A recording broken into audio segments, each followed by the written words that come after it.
Okay भाई, हाँ तो भाई स्वागत है तुम्हारा एक और रुक जाओ पटेल साहब, फोकस करने दो। हम डिब्बा लेके आए और सब। क्या है इसमें? अच्छा इसमें चलो डिब्बा काम में आ जाएगा।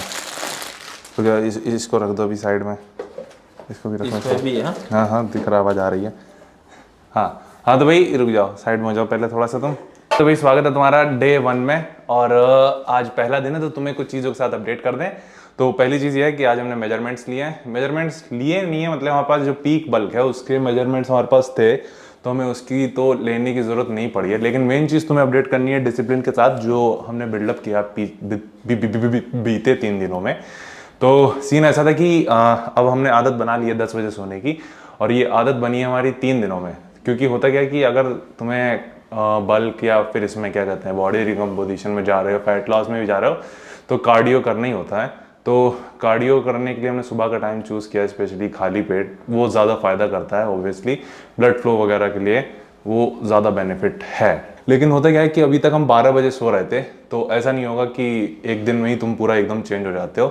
तो हमने ये रूटीन बनाया कि सोएंगे भले ही हम पहले दिन 12 बजे, लेकिन उठेंगे वही 5:45 बजे।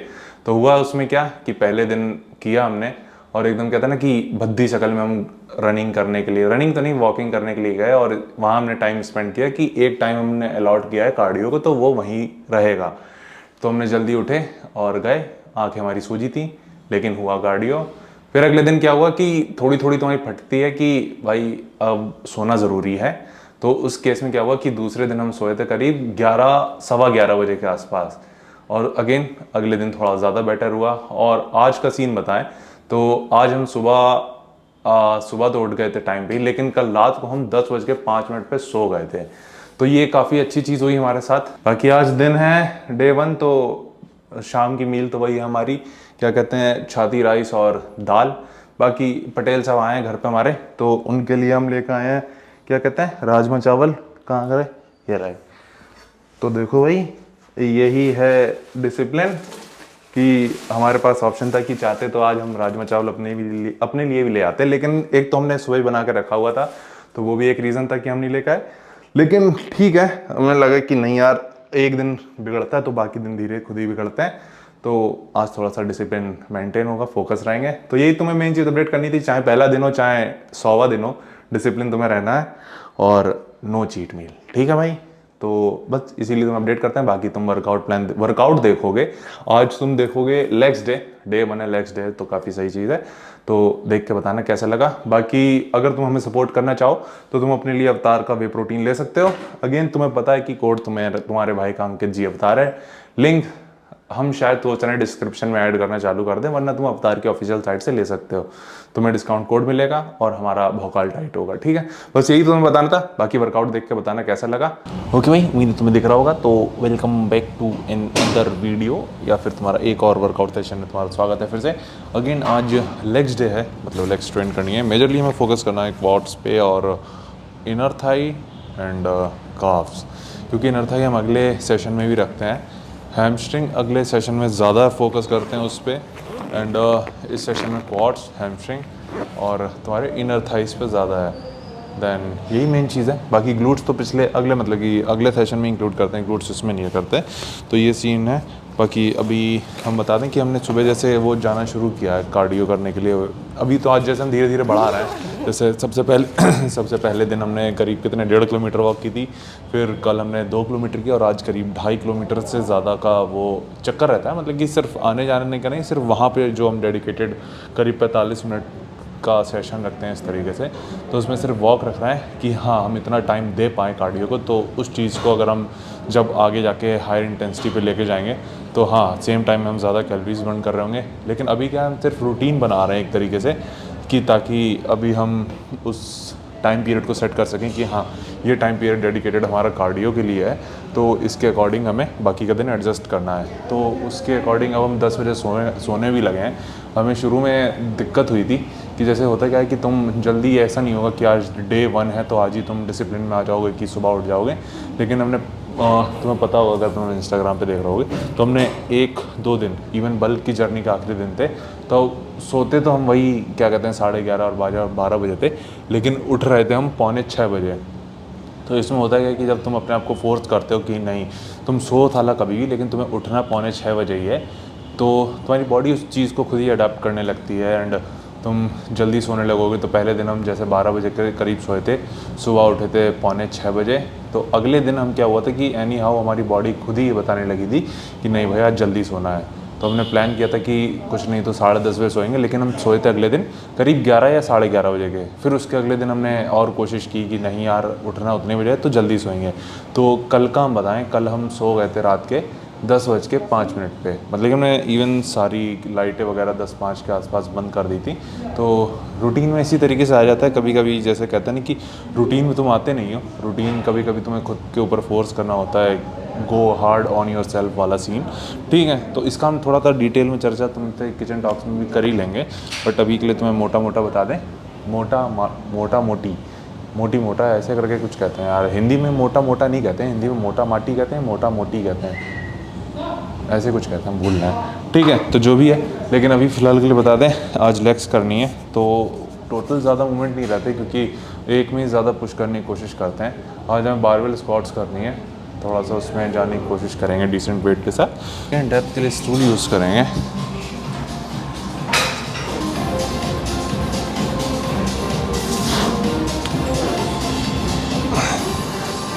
ओके,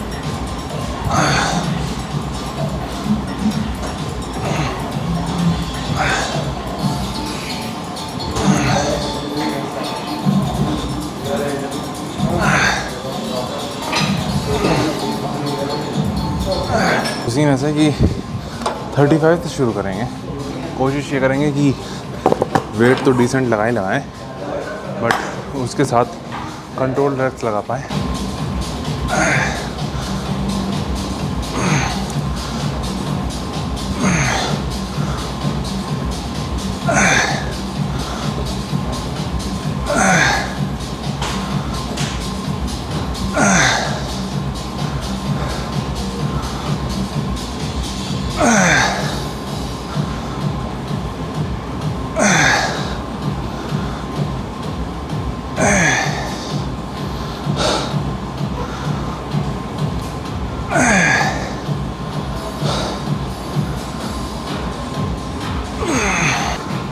और तुम्हें डेप्थ का भी आइडिया दे दें तो हमारा जो पृष्ठ भाग है, मतलब जो पृष्ठ भाग होता है तुम्हारा स्थान विशेष, वो इस पर टच कराना है। तो ये हमारी डेप्थ होती है जहाँ पे अभी हम बैठे हैं। तो ऑलमोस्ट तुम देख सकते हो कि ऑलमोस्ट हमारे क्वाड्स काफ्स को टच करते हैं, बेसिकली देखा जाए तो कर ही रहे हैं। तो इतनी डेप्थ हम लेके जाते हैं। तो ये सीन भी है।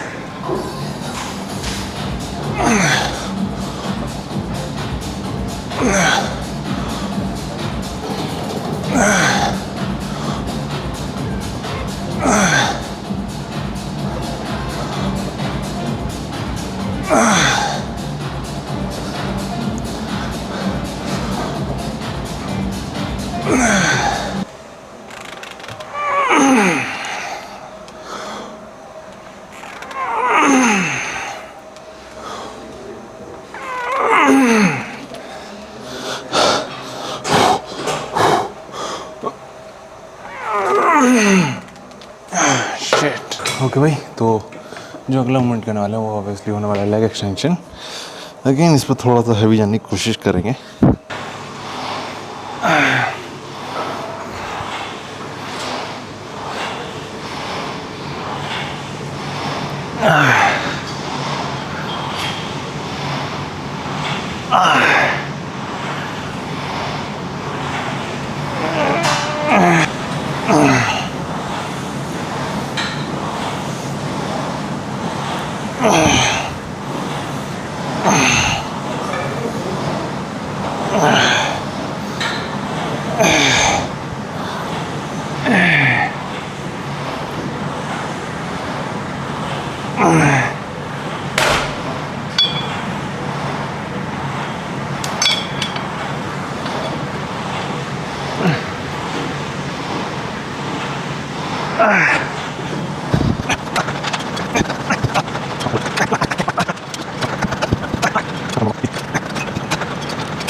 हाँ, तो जो अगला मूवमेंट करने वाले हैं वो है बुल्गेरियन स्प्लिट स्क्वाट कह सकते हैं इसको।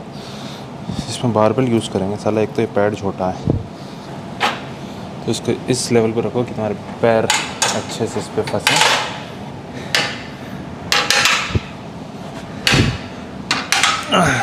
और स्मिथ मशीन पे करने का एक फ़ायदा ये है कि यहाँ तुम्हें सपोर्ट मिल जाता है इसका, तो तुम्हारा बैलेंस बना रहता है।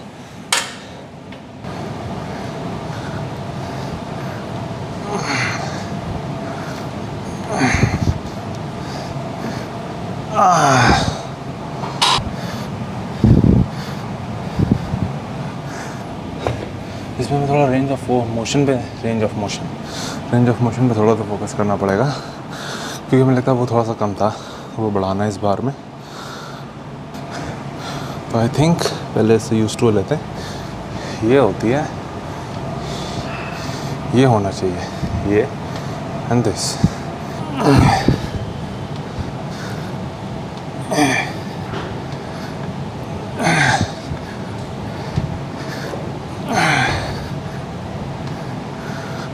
Come on.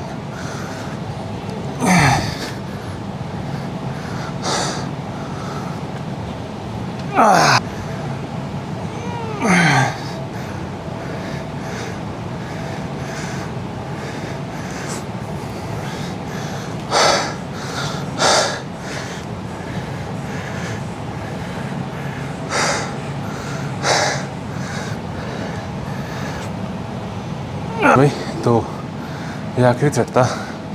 काफ़ी मज़ा आया इसको करने में, मतलब जितनी हमारी एक्सपेक्टेशन थी उससे तो काफ़ी सही हुआ। एंड थोड़ा सा स्टेबल मूवमेंट है ये, अगर नॉर्मली उसके कंपैरिजन में करने जाएं। बस इसमें थोड़ा सा तुम्हें ये याद रखना है कि तुम जो दूसरा हाथ यूज़ कर रहे हो वो सिर्फ स्टेबल करने के लिए होना चाहिए, तुम्हें उठाने के लिए नहीं होना चाहिए। उसको कम से कम रखना है, वरना बहुत सही चीज़ है ये। और ऐसे पैड ज़रूर यूज़ कर लेना, वरना तुम्हारे एंकल में बहुत ज़्यादा तेज़ी से चुभेगी बार।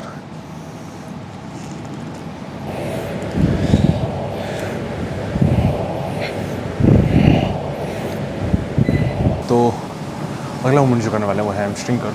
इसमें ड्रॉप तो नहीं लगाएंगे बट डिसेंट वेट जाएंगे। वही रेपिटेशन कोशिश करेंगे 12 से 6, मतलब 12, 10, 8, 6। तो 4 सेट ही लगाना है। फिर इसके बाद जाएंगे इनर थाइस के लिए।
ओके भाई, उम्मीद है देख पा रहे होगे। तो 2 काफ मूवमेंट और करने हैं हमें। मतलब एक तो हमने कर लिया जो कि है सीटेड काफ फ्रेजेस, जो कि तुम्हारे सोलेस मसल को ट्रेन करता है, जो कि तुम्हारे साइड से आती है, जो तुम्हें अभी दिख रही होगी।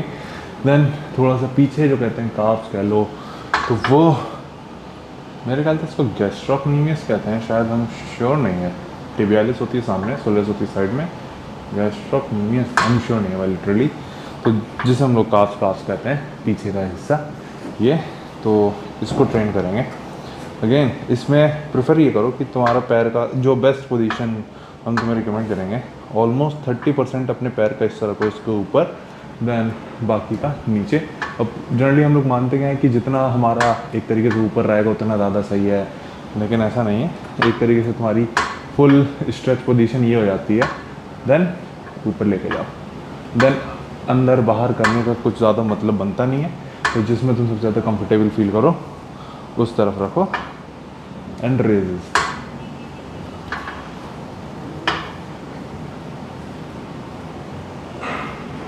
तो उम्मीद तुम्हें दिख रहा होगा। तो वर्कआउट यहीं तक रखते हैं। आज सही सेशन हुआ, स्पेशली जो हमने कुछ नए मूवमेंट कुछ क्या एक ही नया मूवमेंट किया था जो कि था वो बुल्गारियन स्प्लिट स्क्वाट वाला जो स्मिथ मशीन पर कर रहे थे। तो वो काफ़ी सही हमें लगा, मतलब काफ़ी अच्छे से हमने उसमें कॉन्ट्रैक्शन और एक तरीके से पूरा स्ट्रेच फील कर रहे थे। तो उसमें थोड़ा सा कमांड बनाने की ज़रूरत है, तो शायद उसको हम फ्रीक्वेंटली करना स्टार्ट कर देंगे। ये चीज़ भी है। बाकी आखिरी में तो हमने काफ्स ही किए थे खाली, लेकिन ये उंगली का थोड़ा सा वो दिक्कत कर रहा है, वो तो खैर सही हो जाएगा। हार्डली 1 दिन लगता है इसमें, जो तुम्हारा छाले जैसा होता है हल्का हल्का सा, तो वो चीज़ सही हो जाएगी। तो बस भाई यही तुम्हें अपडेट देना था, क्योंकि यार शूज़ सारा बड़ा इंपॉर्टेंट है। इससे पहले हम साला एक और जूता पहना था हमने पहले दिन, वो था एक कंपनी का था साला, वो तो कोलैब किया था उनके साथ। और हमने कहा था कि उस टाइम पे बहुत बढ़िया कंपनी थी साला, इसलिए हमने उसमें कोलैब भी किया था। लेकिन जब उसको हमने एक्चुअल में ट्राई किया है, हालांकि जिस टाइम हम वो यूज़ कर रहे थे तब तो ठीक था, क्योंकि उसको हमने सिर्फ जिम में यूज़ किया है, रनिंग वगैरह के लिए नहीं किया था। तो हमने कहा साला पड़ा हुआ है, इसको यूज़ करते हैं। क्योंकि जनरली जो तुम देखते हो हमारा ये शूज़ भी जो है, ये तुम देखोगे इसका ऊपर का हिस्सा ये चौड़ा है, तो तुम्हारे ये पैर को काफ़ी कंफर्टेबल पोजीशन में रखता है। तुम ऊपर से देखोगे ये हिस्सा चौड़ा, तो हमारा पैर जो है इसमें जो चौड़ान है उसकी वो काफ़ी कंफर्टेबल पोजीशन पर रहती है, उंगलियां वगैरह सेफ रहती हैं। हालांकि आगे से ये भी ऊपर की तरफ गया है, लेकिन इतना ज़्यादा नहीं है, उंगलियां फिर भी कंफर्टेबल पोजीशन में रहती हैं। जब तुम्हारा जूता बहुत ही ज़्यादा ऊपर से ट्रायंगुलर होता है तो वो थोड़ा सा अनकम्फर्टेबल पोजीशन में डालता है तुम्हारे पैर को, तो वही दिक्कत थी। बट चलेगा, कोई नहीं, सही हो जाएगा 1 दिन में। बट हमने कहा था शूज़ सिलेक्शन कितना ज़्यादा मायने रखता है वो हमें हमेशा पता चलता है जब कार्डियो करते हैं। बाकी यहीं तक था वीडियो भाई। तुमसे घर पे मिलते हैं किचन टॉक्स में।